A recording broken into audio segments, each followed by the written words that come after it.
আজই একাদশ দ্বাদশের নিয়োগের মেধা তালিকা প্রকাশ। আজই মেধা তালিকা প্রকাশের ডেডলাইন। চাকরিহারা যোগ্যদের কতজন নিয়োগ পেলেন? আজ একাদশ দ্বাদশের নিয়োগের মেধা তালিকায় নজর সবার। আমাদের সঙ্গে রয়েছেন প্রতিনিধি সোমরাজ। সোমরাজ, কখন প্রকাশিত হবে তালিকা? দেখো, আজই একাদশ দ্বাদশের শিক্ষক নিয়োগের মেধা তালিকা প্রকাশ করছে স্কুল সার্ভিস কমিশন। তেমনটাই এসএসসি সূত্রে জানা যাচ্ছে। কখন মেধা তালিকা প্রকাশ করা হবে তা দুপুরের পরেই এসএসসির তরফে আনুষ্ঠানিকভাবে ওয়েবসাইটে জানিয়ে দেওয়া হবে। 21 তারিখই ডেডলাইন ছিল এসএসসির কাছে একাদশ দ্বাদশের শিক্ষক নিয়োগের মেধা তালিকা প্রকাশের।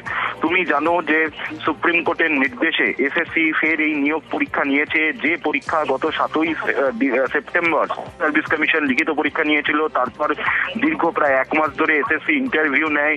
সেই ইন্টারভিউ জানুয়ারি মাসের প্রথম সপ্তাহেই শেষ করেছে এসএসসি, এবং তারপরেই এসএসসির তরফে এই চূড়ান্ত প্যানেল বা চূড়ান্ত মেধা তালিকা প্রকাশ করা হবে।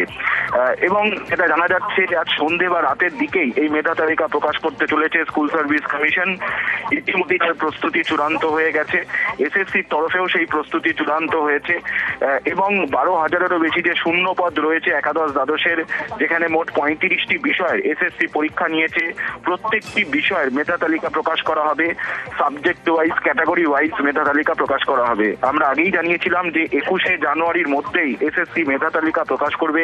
একাদশ দ্বাদশের শিক্ষক নিয়োগের কমিশন সূত্রে জানা যাচ্ছে যে আজই সেই মেধা তালিকা প্রকাশ করে দেওয়া হবে। চাকরিহারা যোগ্য শিক্ষক শিক্ষিকা যারা রয়েছেন, যাদের মধ্যে থেকে প্রায় 90%-এরও কাছাকাছি আবেদন করেছেন, ইন্টারভিউতে সুযোগ পেয়েছেন, তাদের মধ্যে থেকে কতজন এই নিয়োগের সুযোগ পেল, সেটাই লক্ষণীয় থাকবে আজকের এই মেধা তালিকা প্রকাশের পর। বেশ, নজর থাক। ধন্যবাদ সোমরাজ।